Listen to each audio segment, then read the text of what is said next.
ربعاوي أنا كهذا الرقم وأرجع سيد خوارج تاب صابسن إحنا أركي مظاهرات فيسبوك كسوده waxaa mudaharaadaya khawaarijta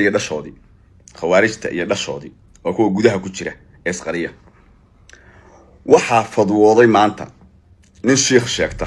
oo garaw jooga waxa uu yiri khawaarijta aan la dagaalamayna calmiskaad ee ajaanibta ah ee guryahoodii ka soo duulay ee gurigayga nagu soo weeraray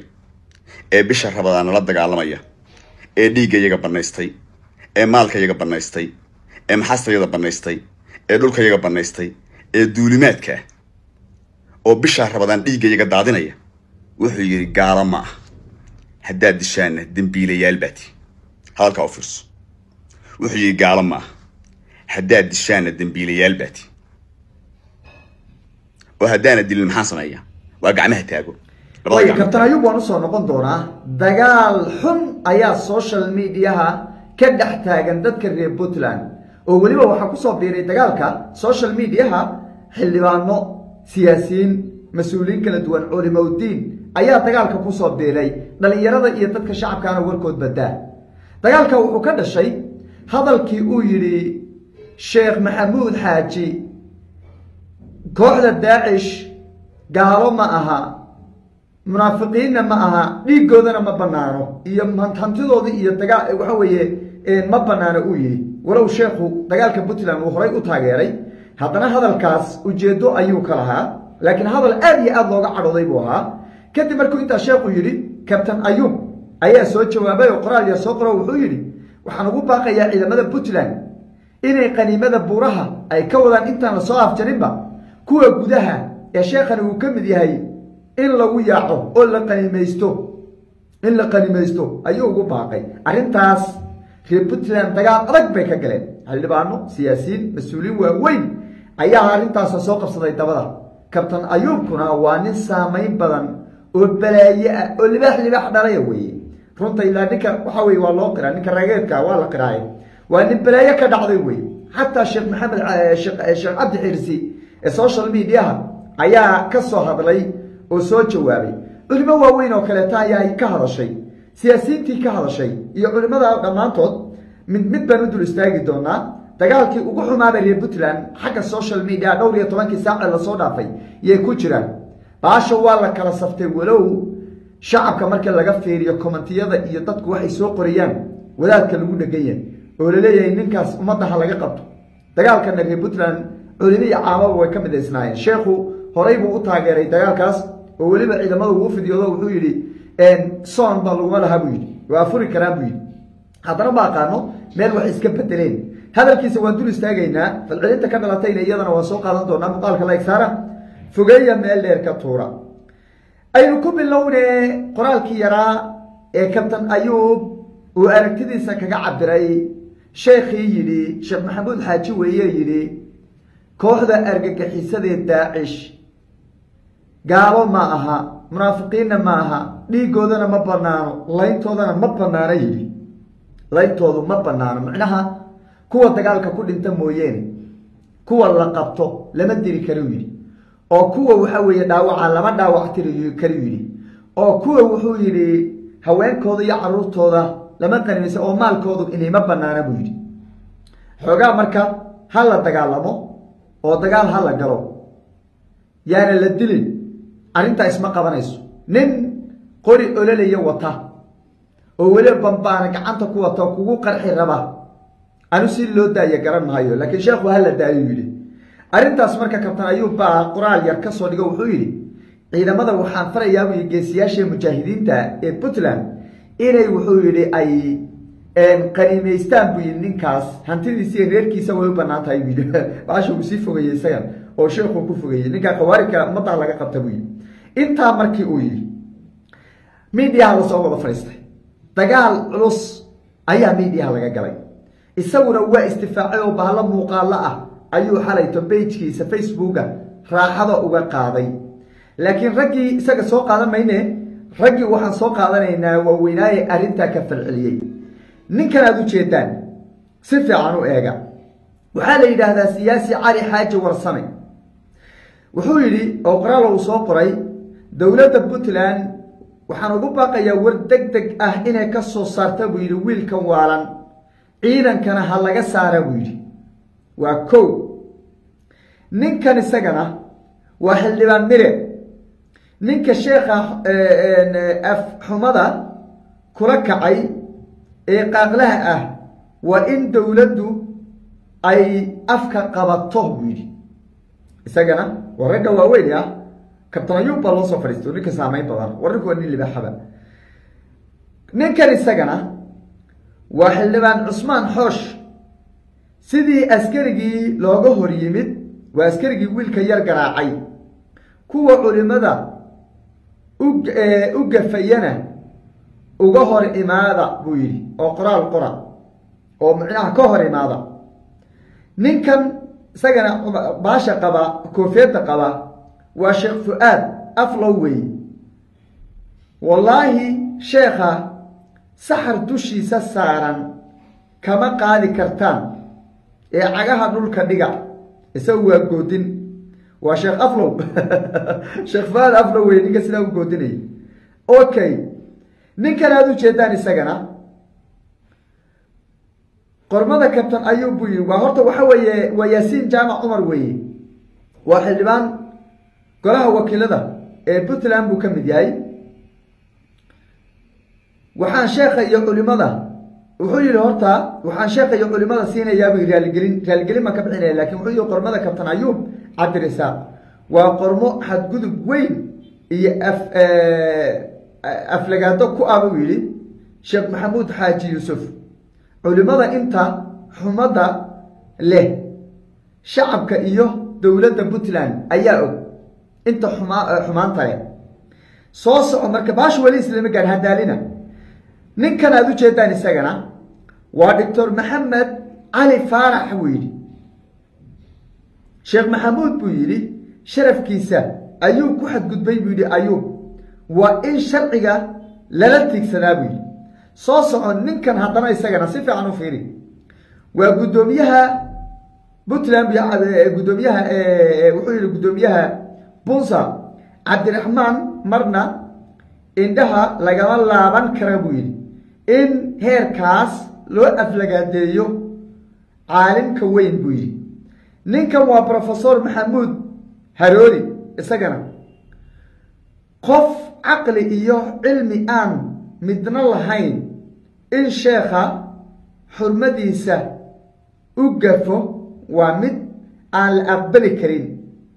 okay soo soco ninkan waxaa la yidhaahdaa waa idriis maxamed sheekh xaamud weeye reer puntland in qiyaamkoodu meel hoose marayo waxaa ku garanaysaa buu yidhi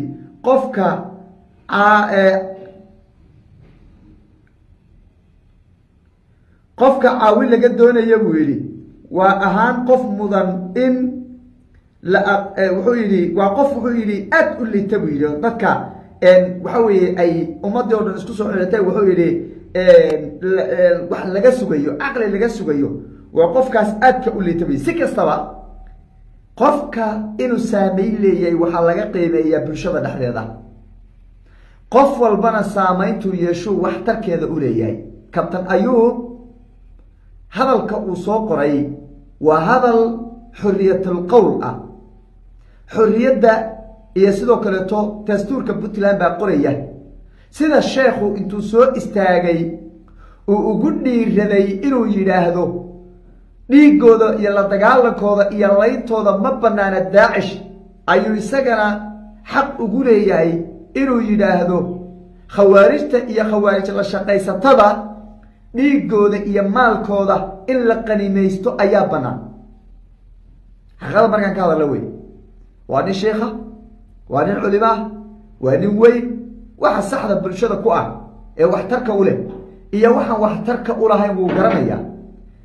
xilligan hadda maanta lagu jirana wuu ogsoon yahay waa nin waaye araga sheekh maxamuud xaaji yuusuf waa nin weyn waa nin weyn waa nin xurmale waa run anu waa sheekaydi waa nimaan jecelahay waa nin qiimo badan laakiin waqti arrintaas arrinuu u bareeray bay ahayd arrin ka sibiqday ma ahayn arrin dhalinyaranimo u geysay ma ahayn waktiga lagu jiro waa la garanayaa reer puntland waktiga maanta ay ku jiraan cid dhihi kartaay ma jiro khawaarijtu إن لا دقالما مبنانا عدي ترى هذا هو عدو ويا عدي ترى وحي قرب سنة خوارج وحي ديك وحوي كوشبا خوارج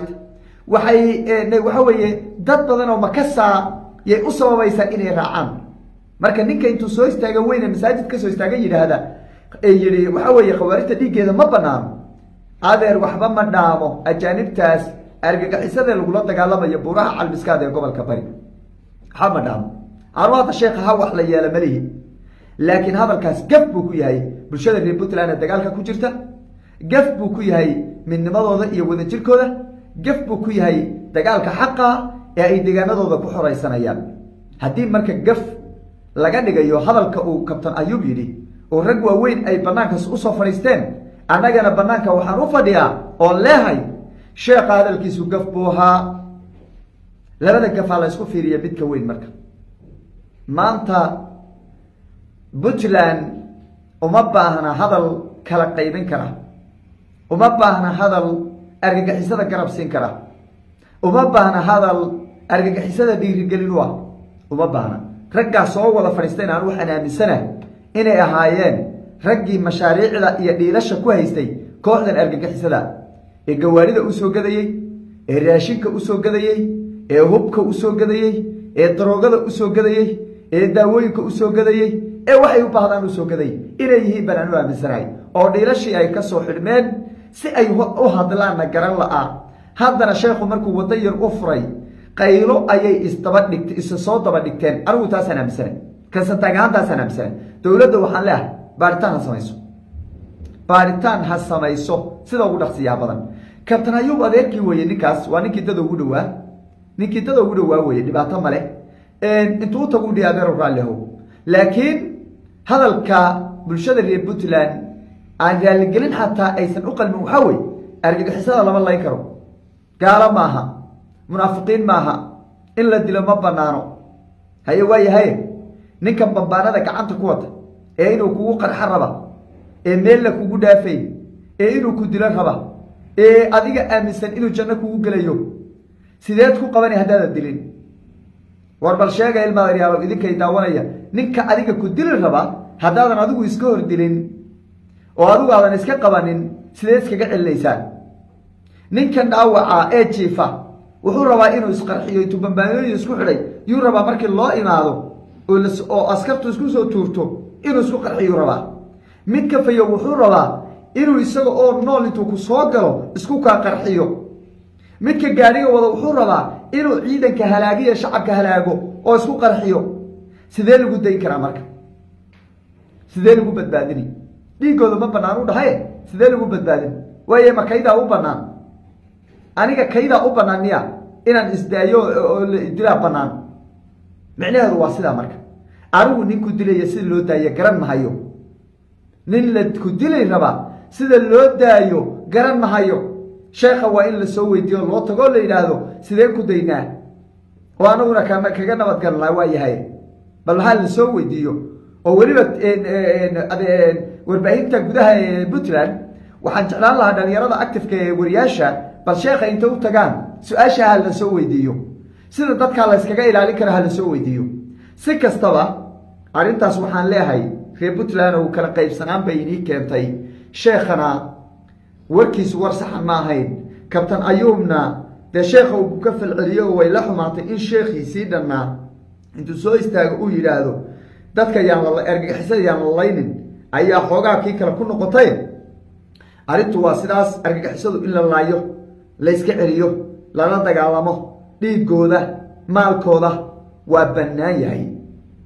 aniga santaaga ayna leh waa soomanahay way bannaan tahay waa khawaarij ninka waryaa kunka qof intuu isku qarxiyay allahu akbar waan cibaadaysanay yidhi ninka 400 ee ardayda yaryarka ee dhalinyarada ee 18 jirada iyo 20 jirada intuu isku qarxiyay yidhi allahu akbar waan cibaadaysanay jannaan gelaynaa dhammaanteen yidhi ma ninkaasaad aniga iga dhaadhicinaysaa dhiiggiisa ma bannaano oo maalkiisa ma bannaano oo inaad iska celiso ma bannaano oo gaal maaha oo munaafiq maaha oo waa qof islaama oo waxa weeye in la dilo ma bannaano aad leedahay taas aad leedahay adeer kaama yeelayo isku diin been ahayn isku diin aqoon been ahayn baan u malaynayaa waayahay waynu eegi doonaa falcelintu way socotaa dowladda ayaa war laga sugayaa inta badan baaqyadu dowladday u dhacayeen waynu eegi doonaa wixii ka soo kordha hadduu alla idmo